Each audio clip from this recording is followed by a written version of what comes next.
Olá, boa noite. O NE2 mostra este perigo. Jovens se arriscam pendurados nos ônibus, em cima dos veículos. Mesmo com atraso nas viagens, linha centro do metrô volta a funcionar entre as estações Recife e Coqueiral. Bicicletas roubadas podem ser devolvidas para os donos que estiverem cadastrados em programa da Secretaria de Defesa Social. Mário Carvalho. Mais de 6.000 bicicletas já foram cadastradas no Alerta Bike. Já já a gente ensina o passo a passo para isso. Vereadora Dani Portela, do PSOL, denuncia à polícia ameaças que sofreu depois de pedir a retirada do busto do Marechal Castelo Branco de uma ponte do Recife.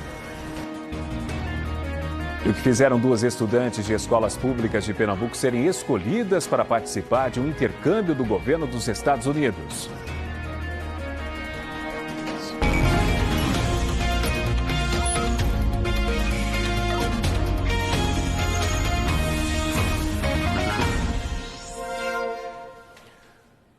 Motoristas e passageiros dos ônibus da região metropolitana estão preocupados com uma prática arriscada que está se tornando cada vez mais comum. Jovens pegando carona do lado de fora ou na cobertura dos veículos. Para mostrar os perigos do chamado surf em ônibus, voluntários estão fazendo palestras em escolas públicas. Com os ônibus em movimento, jovens se penduram nas janelas. Arriscam a própria vida no meio do trânsito, desafiam os padrões de segurança. Alguns sobem no teto do ônibus e surfam numa atitude inconsequente. Dalvanir é enfermeira, pega ônibus todos os dias no terminal integrado da Caxangá. Já presenciou situações como essas dezenas de vezes. Eu me sinto super preocupada porque é uma situação de risco enorme, não é? E além do mais, vão na onda da adolescência, do embalo, e o motorista não pode fazer nada. É perigoso, assusta, preocupa os passageiros e principalmente os motoristas, que são orientados pela empresa a parar o ônibus até que as pessoas que estão penduradas se retirem. Mas esse pedido dos motoristas, na maioria das vezes, não é atendido. E eles são hostilizados e também ameaçados. No dia 18 deste mês, motoristas do Grande Recife pediram ajuda. Com pranchas de surf, protestaram e exigiram mais segurança nos ônibus. André é motorista de ônibus há 10 anos. Já passou por momentos muito difíceis no trabalho. A imagem de jovens surfando no transporte coletivo é corriqueira e tensa para os motoristas. O prazer dele é estar pendurado no ônibus. Aí, às vezes, a gente não quer seguir com a viagem porque ele está pendurado para evitar um acidente. E como já aconteceu comigo, o cara pegou uma pedra e jogou no ônibus. Luciano é motorista da linha Santana, na zona norte do Recife. Há 17 anos, procura formas de lidar com esse tipo de ocorrência, mas sempre fica muito assustado. Muito medo, porque assim, uma vida ali que cair ali e machucar, o responsável será eu. E a orientação que a empresa nos dá é justamente isso. Quando acontecer uma situação dessa, pare o carro, peça para descer e só saia quando ele descer. Luciano foi convidado pela empresa que trabalha a ajudar num projeto educativo.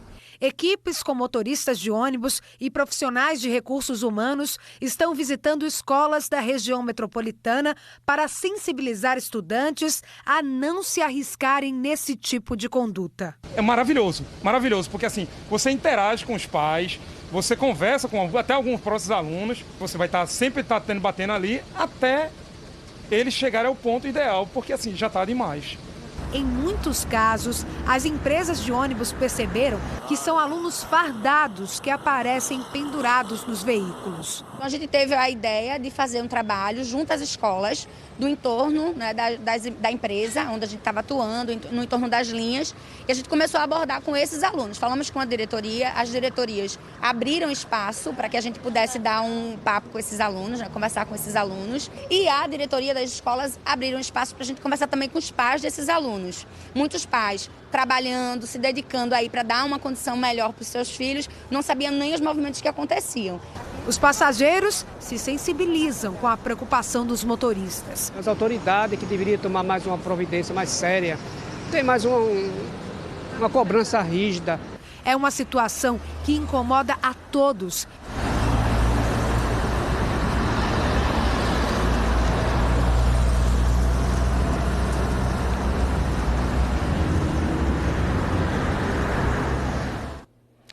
A Polícia Militar disse que faz rondas perto dos terminais e mantém a operação Transporte Seguro com abordagens nos horários com maior incidência de crimes. A PM disse ainda que a orientação para os motoristas é que eles parem o veículo e chamem a Polícia Militar pelo 190, pelo 190 da polícia. E a gente fala agora de um serviço importante para quem tem bicicleta. É um programa da Secretaria de Defesa Social que permite cadastrar bicicletas e fazer com que elas voltem para os donos se forem roubadas. O programa ajuda também a combater o comércio ilegal. Quem traz as orientações para a gente é Mário Carvalho, que está por aqui. Mário, está chovendo onde você está aqui na região metropolitana, mas a gente sabe que o Alerta Bike começou a funcionar há 10 meses. Quantas bicicletas foram recuperadas pela polícia e devolvidas aos donos? Boa noite. Oi, Márcio, boa noite a você, boa noite a todos. Olha, 29 bicicletas após o Alerta Bike ser instalado, né, já foram devolvidas para os donos depois de serem furtadas ou roubadas. A gente está aqui no bairro de São Martim e a gente ilustra muito bem como as pessoas usam, né, as bicicletas aqui no Recife. Olha só, aqui a gente está na frente de um supermercado, muita gente deixa a bicicleta aqui na frente, né? E a ideia do Alerta Bike é justamente combater esses furtos e roubos, né, de bicicleta. Funciona assim, a pessoa entra no site da Secretaria de Defesa Social de Pernambuco, é o sds.pe.gov.br. Quem vai explicar melhor para a gente como é que é o passo a passo para a pessoa se cadastrar é o Tenente Coronel Jonas Moreno, coordenador do Alerta Bike. Boa noite. Como é que é exatamente para a pessoa se cadastrar? Ela entra no site, precisa dar que tipo de informações? Boa noite. Boa noite, Mário. Boa noite, Márcio. Boa noite você que está em casa. O programa é bem simples, né? Você que está em casa, você acessar a página da Secretaria de Defesa Social, www.sds.pe.gov.br. Lá você vai encontrar um banner com o nome Alerta Bike. Ao clicar nesse banner, você vai criar uma conta de usuário no mesmo molde que é feito para o alerta celular. Se você já tiver uma conta do alerta celular, não precisa mais criar essa conta, é só acessar essa conta e lá você cadastrar a sua bicicleta. Feito isso, você precisa do documento da bicicleta, uma nota fiscal e um recibo. É extremamente importante que você faça o upload dessa informação.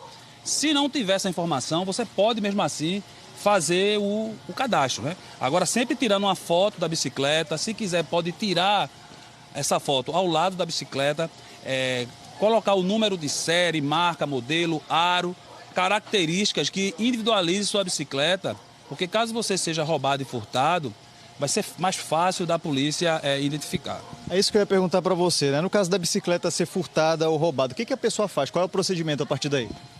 No próprio sistema tem uma opção dela alertar, né? Lá tem como você alterar as informações, tem alertar e tem excluir, se você vender para alguém. Uma vez alertado, você tem 48 horas para registrar um boletim de ocorrência na mesma página da Secretaria, delegacia da internet, ou então se dirigir a uma delegacia física. Ao registrar esse boletim, qualquer pessoa que foi encontrada com essa bicicleta, numa abordagem policial, a polícia vai saber que aquela bicicleta é roubada e provavelmente aquela pessoa vai ser autuada pelo crime de receptação, cuja pena varia de 1 mês de detenção até 8 anos de reclusão. Agora, quando a gente fala de veículo, né, de carro, a gente sabe que tem um chassi, né? Na bicicleta, fica em que parte esse número de série? Esse número de série pode ser encontrado aqui no movimento central, que é essa parte aqui, que fica embaixo, próximo ao pé de vela, aqui embaixo. Pode ser encontrado aqui no selim, né, no canote aqui, próximo do selim, né, aqui embaixo do selim no canote. Ali na coroa traseira, às vezes aqui na parte central do quadro, mas geralmente vem na parte de baixo do movimento central. Muito obrigado, viu, pela entrevista. As pessoas estão aderindo cada vez mais, já são mais de 6.200 pessoas aí que já se cadastraram no Alerta Bike. É extremamente importante, né, para a pessoa, caso ela seja roubada ou furtada, para ela ter essa bicicleta devolvida aí através do trabalho da Secretaria de Defesa Social de Pernambuco, né, Márcio? Importante a gente acompanhar, né? A gente repete aqui o site da sds.pe.gov.br, que você pode ter lá outros detalhes a respeito do alerta bike, que é importante principalmente para os ciclistas, né? Para quem tem bicicleta, que usa também como transporte para ir para o trabalho, para a escola. Seguindo com outras notícias, um homem de 36 anos foi morto no bairro de Maranguape 2, em Paulista, enquanto caminhava com a esposa. De acordo com a polícia, ele teria reagido a um assalto. O velório foi no cemitério de Casa Amarela, no Recife. Um momento de muita dor para os parentes e amigos de Whindersson Kleber da Silva. A esposa dele, que viu tudo, estava muito abalada. Eram 4h30 da manhã de ontem. O casal estava caminhando na Rua 25, no bairro de Maranguape 2, em Paulista, quando um homem numa moto passou e anunciou o assalto. De acordo com a polícia, Whindersson teria reagido e levou um tiro no peito. Imagens de uma câmera de segurança registraram a chegada de um homem em uma moto vermelha. Ele passa pela rua lentamente e depois estaciona a moto. Whindersson e a esposa seguiam no sentido contrário, mas não é possível observar isso no vídeo. A polícia disse que este teria sido o momento em que o homem anunciou o assalto. É possível ver apenas uma movimentação rápida no canto do vídeo. O vídeo mostra ainda mais movimentação que pode ser observada no canto da imagem. Seria o momento em que o assaltante efetuou um disparo contra o Whindersson. Ele morreu no local. Na rua onde o crime aconteceu, todo mundo com muito medo. Ninguém quis gravar entrevista, mas contaram que é comum a movimentação de moradores que praticam atividade física durante a madrugada. O Whindersson e a esposa moravam há apenas 4 meses em Maranguape. A polícia está investigando o crime como latrocínio, que é o roubo seguido de morte. As investigações estão com o Departamento de Homicídios e Proteção à Pessoa. A Polícia Militar disse que está fazendo buscas para identificar o suspeito do crime. Sobre o policiamento no bairro de Maranguape 2, em Paulista, de acordo com a PM, a segurança é feita com carros e motos e com reforço do Grupo de Ações Táticas Itinerantes, o GAT. A vereadora do Recife, Dani Portela, do PSOL, denunciou à polícia que está sendo vítima de ataques na internet por causa de uma fake news, uma notícia falsa que distorceu a informação sobre um pedido que ela fez à prefeitura. Dos 39 vereadores do atual mandato na Câmara do Recife, Dani Portela, do PSOL, foi a mais votada. Ela criou o que chama de pacote de iniciativas legislativas, que batizou de Memória e Verdade, no qual defende a proibição de homenagens a violadores de direitos humanos, ditadores, torturadores e escravagistas. Este é o requerimento em que solicitaria ao prefeito do Recife a remoção do busto do Marechal Humberto Castelo Branco do canteiro central da ponte que leva o nome dele. A minha ideia era que a gente possa ter uma memória da nossa cidade que não lembre um período de tanta dor, que foi dor inclusive para minha família, né? Quem me conhece sabe que eu sou uma filha por adoção de um ex-preso político da ditadura militar brasileira. O busto fica na ponte, no final da Avenida Caxangá. O Marechal Castelo Branco foi o primeiro presidente do Brasil no período da ditadura militar. O requerimento nem chegou à prefeitura. Na votação, aqui no plenário da Câmara, os vereadores votaram pela não aprovação dele. Mesmo assim, no dia seguinte, os ataques começaram. Primeiro, em blogs e sites. Uma manchete que se repete. A gente pedia simplesmente para retirar o busto do general Castelo Branco, apenas. E a partir daí veio uma onda de notícias falsas dizendo que a nossa intenção era retirar o busto de Castelo Branco para colocar o de Fidel Castro. Então, a partir de uma mentira, e infelizmente uma mentira, quando ela é dita várias vezes, ela se torna uma verdade, começaram uma série de ataques à minha pessoa, de cunho político, de cunho pessoal e inclusive ataques não só à minha imagem, à honra, mas à minha própria vida, né? No começo desta semana, Dani Portela registrou um boletim de ocorrência na delegacia. Ela se considera vítima de injúria, calúnia e difamação por causa de notícias falsas.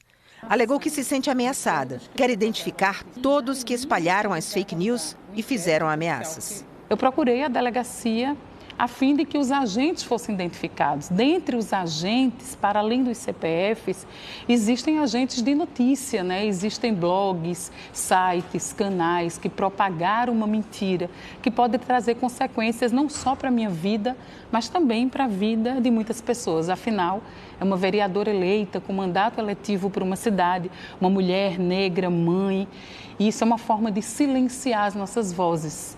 E acho que a gente não pode ser interrompida. A presidência do PSOL em Pernambuco disse que são inadmissíveis as ameaças sofridas pela vereadora. O partido disse ainda que está dando suporte e apoio necessários a Dani Portela. A presidência do partido espera que a Polícia Civil encontre os responsáveis pelas ameaças e que eles sejam responsabilizados. A Câmara Municipal do Recife disse que recebeu com grande preocupação as denúncias feitas pela vereadora. Disse ainda que vai encaminhar e cobrar da polícia uma apuração rigorosa para que os agressores sejam identificados e punidos. A Polícia Civil informou que o inquérito foi aberto e todas as providências estão sendo tomadas e que só poderá repassar outras informações com o avanço das investigações. Depois do intervalo, o retorno das viagens da linha Centro do metrô. Polícia Militar proíbe rádios de pilha e apitos nos estádios de futebol de Pernambuco. E os preparativos do Náutico para a final do Campeonato Pernambucano no próximo sábado contra o Retrô. O NE2 volta em instantes.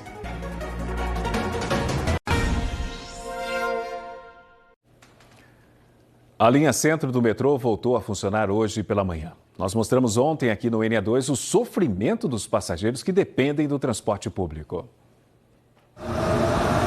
Às 5 da manhã, a estação Joana Bezerra estava funcionando. 41 mil pessoas usam o metrô e o ônibus que passam pelo terminal integrado todos os dias. Hoje, as linhas Centro e Sul funcionaram normalmente. A plataforma de embarque nos trens para Camaragibe e Jaboatão, da linha Centro, que ontem estava fechada, foi liberada. Os trens estavam demorando mais do que o considerado normal, de acordo com alguns passageiros. Os intervalos ainda dos metrôs, né, ainda estão um pouquinho precários, né, por conta dos problemas que teve esses dias. Mas, assim, ainda o bom é que está funcionando, né? E, no caso, hoje eu vou estar pegando agora sentido Camaragibe, agora para ir para o trabalho. Na estação Camaragibe, os portões foram abertos pouco antes das 5 da manhã. A plataforma, como sempre, estava lotada. A cada viagem, os vagões partiam cheios. Os trens voltaram a funcionar, mas muito devagar, com intervalos longos entre um e outro. O primeiro desta manhã partiu daqui às 5h10. O próximo só passou 20 minutos depois e alguns intervalos chegaram a meia hora de espera. O intervalo entre um trem e outro está muito distante, quebra demais, entendeu? A gente tem que dar satisfação no emprego.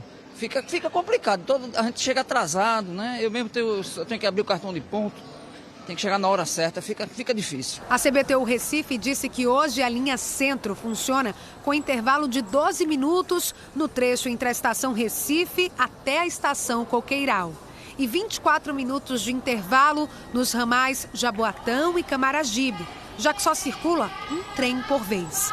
De acordo com a companhia, a operação está normal.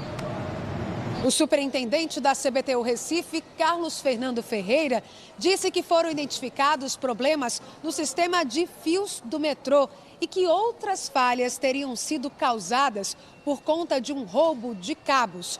Hoje, a CBTU informou à nossa reportagem que conseguiu recuperar parte dos cabos roubados. Essas imagens mostram os fios que foram recuperados. Eles foram retirados no trecho entre as estações Recife e Ipiranga. De acordo com a CBTU, na maioria dos casos, os cabos são danificados e não podem ser reaproveitados. Foi a 4ª vez que o metrô do Recife apresentou falhas este ano. Há 8 dias, a linha Centro ficou sem funcionar por causa de uma falha na rede de energia da estação Ipiranga. Os trens ficaram paralisados. No mês passado, um problema técnico paralisou o ramal Camaragibe da linha Centro do metrô. 5 estações ficaram fechadas durante 11 horas. Ainda em março, um trem saiu dos trilhos na estação Recife e causou atraso em todas as viagens da linha Sul. Na volta para casa, a gente faz agora um giro pelo trânsito. Tá chovendo em vários bairros do Recife, também de Olinda. A gente começa com imagens para você da Zona Sul. Essa aqui é a Avenida Domingos Ferreira, no cruzamento ali com a Bruno Veloso, em Boa Viagem. Os carros seguem em direção a Setúbal, também em direção a Jabotão dos Guararapes. Pistas molhadas, pista molhada como você está acompanhando nessa imagem, agora 7 horas e 31 minutos. Temos agora imagens para mostrar para você a Avenida Abdias de Carvalho. Fica logo ali no cruzamento com a General San Martín, em San Martín. Perceba que o movimento do lado esquerdo, os carros seguem em direção à BR-232, o trânsito intenso nesse momento. Lembrando que os carros não podem ultrapassar os 60 km por hora na Avenida Abdias de Carvalho. Temos imagens para mostrar um outro trecho agora, mas agora a gente tem imagens do bairro de San Martín, da Avenida San Martín, bem perto da praça principal do bairro. Estava chovendo ainda há pouco, né? Aí no bairro de San Martín, você percebe que a movimentação é bem tranquila para você que se organiza para voltar para casa, logo depois do trabalho, ou então voltando da escola, retornando nesse momento, a gente mostra essa imagem do bairro de San Martín. Na Avenida Caxangá, na Iputinga, trânsito, olha como é que tá a Avenida Caxangá. Essa câmera fica bem perto ali, em frente ao Caxangá Golf Clube. Os carros seguem em direção a Camaragibe, trânsito intenso na volta para casa. Vamos agora. Outro ponto aqui da capital, a gente da região metropolitana, aliás, essa é uma imagem de Olinda. Do lado esquerdo, os carros seguem em direção à Paulista, também em direção a Abreu Lima, na PE15. Do lado direito, trânsito bem tranquilo para quem sai de Olinda nesse momento, em direção ao Recife, lá na frente, em direção à Avenida Agamenon Magalhães, ou então à esquerda, em direção à Avenida Cruz Cabugá. Imagens do trânsito do Recife, da região metropolitana, aliás. E o Náutico venceu ontem de virada e fora de casa o CRB pela Série B do Campeonato Brasileiro. Agora o Timbu chega mais confiante para enfrentar o Retrô pela final do Campeonato Pernambucano, sábado, na Arena de Pernambuco. As informações com Juan Torres e também Lucas de Sena. O Náutico adotou um ambiente de mistério total para a final do Campeonato Pernambucano no sábado. Fechou o centro de treinamentos, nem entrevistas puderam ser feitas. Ontem, o time venceu pela Série B do Brasileirão em Maceió, o CRB. Saiu em desvantagem no placar, mas depois da entrada de Pedro Vitor, a história mudou. Primeiro, o meio-atacante sofreu pênalti, que ele mesmo cobrou para empatar a partida. Depois, Pedro Vitor deu o passe para Ailton Silva virar o jogo. O Náutico venceu por 2-1, subiu para a 7ª colocação do Brasileirão e só está a 1 ponto do G4, o grupo dos 4 melhores que vão para a Série A do Brasileirão. E essa vitória encheu de moral o elenco alvirrubro para essa grande decisão do campeonato estadual. A gente vai com a moral toda lá em cima para esse jogo, sabemos do potencial da nossa equipe, não fizemos o papel de casa, mas com certeza a gente vai focado e determinado para conseguir o troféu, né, que é o título do bicampeonato. E no Retrô, como é que está o ambiente? O Retrô vem muito confiante para esse jogo. O retrospecto contra o Náutico em 2022 é extremamente favorável. Em 2 jogos, foram 2 vitórias da Fênix. E depois de amanhã, na Arena de Pernambuco, o Retrô precisa de apenas um empate para conquistar o seu primeiro título pernambucano da história. E além da confiança, o Retrô conta também com o artilheiro da competição, Renato Henrique, que já marcou 7 gols. Expectativa de a gente fazer mais um belo jogo aí e coroar esse campeonato com título. E o G1 Pernambuco traz uma reportagem importante para os torcedores. A Polícia Militar determinou hoje a proibição de entrada de torcedores em estádios de futebol aqui do estado com rádios de pilha, instrumentos musicais como percussão e hastes para colocar bandeiras. A PM diz o seguinte aqui na reportagem do G1, que a restrição ocorre por questões de segurança e prevenção também à violência. Outros detalhes você encontra no aplicativo ou então no site do G1 Pernambuco. Só você apontar a câmera do seu celular que você acompanha outros detalhes aqui no G1. E 2 pernambucanas estão contando os dias para uma viagem especial. Elas foram selecionadas para participar de um programa do governo dos Estados Unidos voltado para estudantes de escolas públicas. O intercâmbio vai reunir 50 jovens brasileiros. Kathleen tem 17 anos e concluiu o ensino médio na Escola Técnica Estadual Cícero Dias. Quando ainda era aluna da escola em 2021, Kathleen mergulhou no projeto Todos na Política, feito por jovens e para jovens nas redes sociais. Nossas postagens têm muitos memes, são muito coloridas, a gente tem bastante interação nos stories justamente para atrair esse público, mais jovem. A dedicação a este projeto levou a garota a participar de um programa do governo americano que se chama Jovens Embaixadores. Foi a gestora da escola, Aldineide, quem divulgou o projeto para os alunos. Kathleen é liderança nata, aquela liderança que quer estudar. Então a gente já sabia que Kathleen era uma estudante que tinha um grande potencial para ter um resultado positivo. Agora, Kathleen é só ansiedade. Ela embarca para os Estados Unidos em junho deste ano.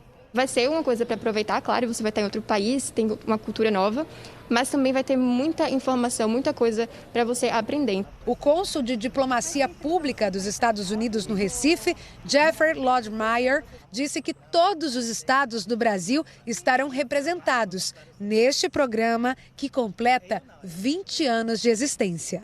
É um programa especial para realizar atividades nos Estados Unidos, contato direto com estudantes americanos e uma oportunidade de desenvolver esses programas de serviço comunitário ou de empreendedorismo social lá nos Estados Unidos para implementar esses programas aqui no Brasil. Pensamento criativo para desenvolver uma ideia que ajude não somente a si próprio, mas também a comunidade onde vive.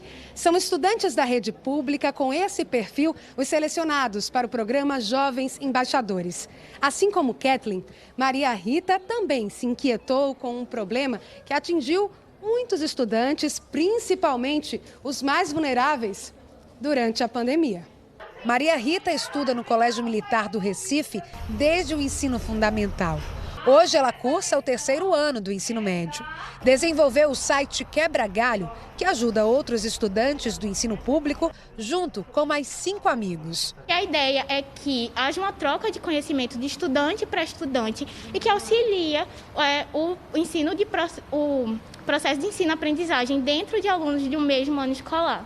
O professor José Antônio ajudou os alunos e está muito orgulhoso de ver Maria Rita aprovada no programa do governo americano. Você vê uma menina de uma estrutura humilde, dando voos muito altos, que é uma realidade. Ir para os Estados Unidos, fazer um curso como esse, é extraordinário.